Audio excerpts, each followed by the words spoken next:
ng CSC, meron mo akong tatlong personal advocacies. Number one, it is high time we talk about the job orders and the COS. Even though hindi sila government employee or employees, sila po ay tumutulong sa ating mga plantilla. So near and yet so far, pero pag-alis nila, walang natatanggap sa gobyerno. So, ano ang ginawa ng commission? Nagpapasalamat ako kay Chair Carlo and kay Comray sa paglabas ng kolesiya. Dito, ang bagsak ay wagi. Yes. Kasi, kung kayo ay in service, JOCOS, aggregate, not continuous. In service for 10 years, meron ho kayong plus 10 points. So kung kayo ay bumagsak at 70, gamitin nyo ho yung plus 10 points at kailangan kong rating nyo for the past 2 rating semesters ay BS. Naintindihan mo ninyo? Yes. Yes. Number one. Number two, it is high time we institutionalize the HR in the LGUs. Yes. Gawa na. Very good. Kasi sa buti sa mga LGAs, meron po tayong opisina ng HR. Sa LGU, it is not a mandated position. So kung ikaw ay na-designate na HR at sinabihan mo silang wear your ID, bawal ang smoking, ganito, bukas wala ka na. Kasi mayor, governor, ang strict ng ating HR. So, iba na naman. So, even functional alignment, hindi nagagawa kasi iba yung paminsan ang HR ay lamesa lang sa loob ng mayor's office or governor's office. So, like pera, we treasure HR. We are the oil that runs the whole machinery. Tayo po. Tama? Di ba po? Yes. Yan. Buhay na buhay itong grupo na to. Ano? Dapat hindi ko silang binibigay niyo sa akin. Pangatlo, it is time that we talk about GSIS amendments. Kasi, bakit? Yes. Ay, hindi pa tapos ang linya. Grabe naman, papalakpak. Pumapalakpak. Kasi pag nag-retire tayo, ito ang sweldo. Pag nag-retire, i-average for the past 3 years. So, bababa ang sweldo. Tapos pagdating dito, isa-subject pa yan sa isang formula. So, bababa ulit. Yes. 1, 2. Pero, ina-average ba natin ang inyong serbisyo sa publiko? Hindi. Oh, lakas ng kape. Lakas ng tama ng kape dito. Yung mga nasa LGU, yung kape ay pinapatago, kayo ho yung pinapalabas during pandemic, di ba? Buong buhay pa. Tama. Palakpakan nga natin yung mga DSW ng LGU. So, ang sinasabi natin, marami tayong kailangang baguhin sa amendment sa charter ng GSIS. Ang isa dyan ay yung lowering of the optional age of retirement. Optional lang po, hindi yung mandatory.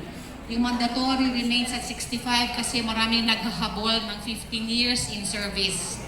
For you to retire, 60 years old and 15 years in service. 15 lang. And hindi siya core. And ang gusto lang ho natin, yung 60, ibaba to 56. Kasi marami na hong pagod sa gobyerno. Marami na rin gustong pumasok sa gobyerno. Di ba nung panahon ng pandemic, sige, yung mga medyo senior citizen, uy, bago lang ako i-greet niyo ako, birthday ko nung Friday, naging senior citizen ko.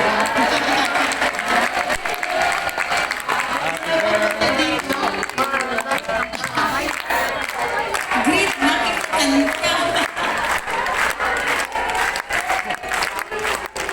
Kaya pagpunta ko dito, pagsakay ko ng aeroplano, di ba sabi na, senior citizen, PWD, mga buntis, kanya, yung mga baby, pwede nila. Ako tumakbo, senior citizen na po ako, pwede. So nauna ako, nagamit ko first time. Papunta dito yung pagka-senior citizen ko. So anyway, ang sinasabi sinasabi po natin, marami na hong may sakit. Dati wala naman yung mental illness na yan, yung mga work-life balance. Marami na rin hong natuto na magbenta ng mga gamit online. Marami nang gusto mag-change chapter sa buhay nila. So, ang sinasabi natin is, bigyan sila ng opportunity ganahan ako, ani. to more sa remaining years nila sa kanilang lifespan. So, sa lower house, pasado na ho tayo. Sa Senado, yay! Sa Senado, we have a super majority of 21 senators out of 24 senators. Yay! Thank you! Yay! Next time, kunin ako speaker dito. Tapos, ang hihingin ko sa inyo, dasal ninyo, kasi ang next namin, the last phase, ay interpellation. Meaning to say, yung tatlong senator tatanong sa ating sponsor, si Senator Revilla, ng mga questions nila about bakit natin gusto ang lowering of the optional age of retirement. Alam ba ninyo sa buong ASEAN natin, mga countries, neighboring countries, ang Pilipinas ay ang may pinakamatandang age ng mandatory at optional na nagre-retiro sa gobyerno. At ang isang pinupush po natin sa mga LGUs dito, pakisabi sa inyo mga local chief executives, mga LCE dito. Hello po. Sila, kawawa. Bakit? Kasi ang formula ng retirement natin, 15 years in service, 60 years old. Ang tanong ko, meron bang term ang mayor, governor, congressman, senator na 15 years in service? Wala. Di ba wala? Pero bakit yung formula natin ang binibigay sa non-career? Lahat kayo career. Ang non-career, sila yung appointed by the president, sila yung mga elected officials, na co-terminus nila.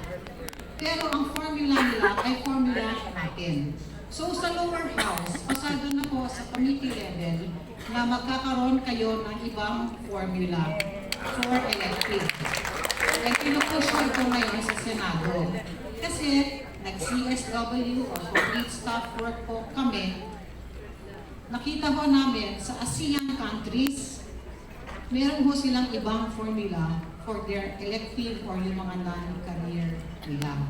So marami pa ho itong mga, so makikimarites kayo, ang next namin interpellation is after the SONA.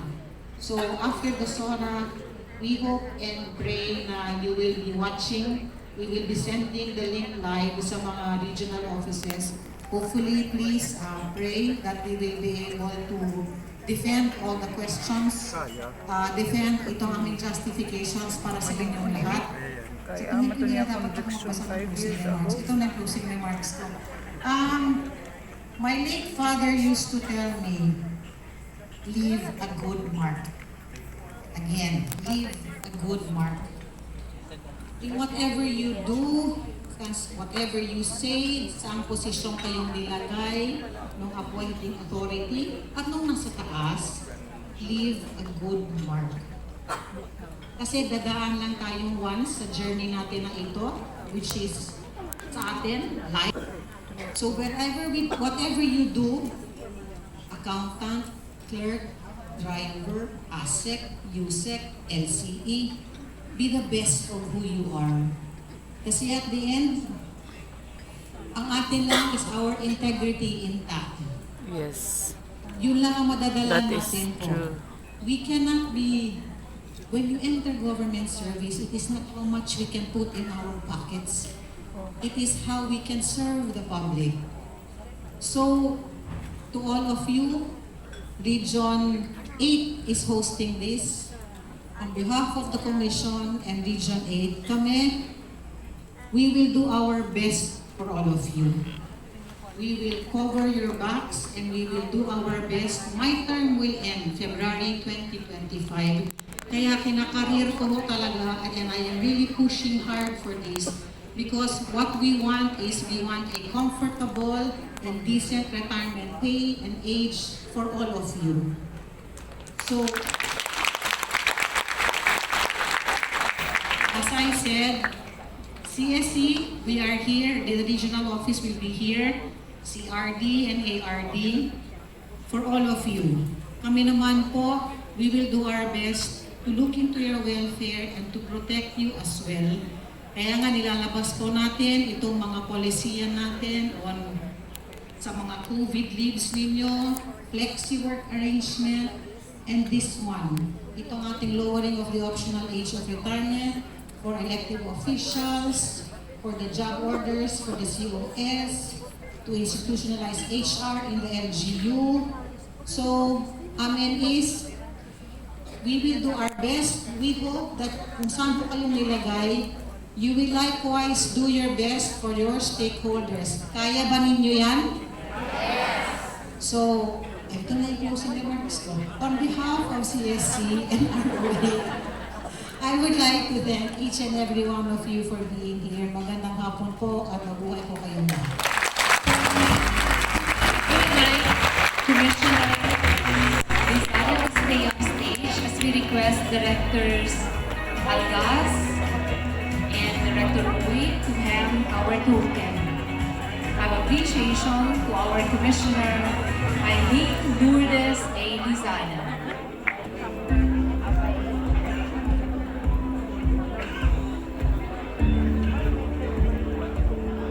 Hong Kong I, we are truly grateful for your presence today.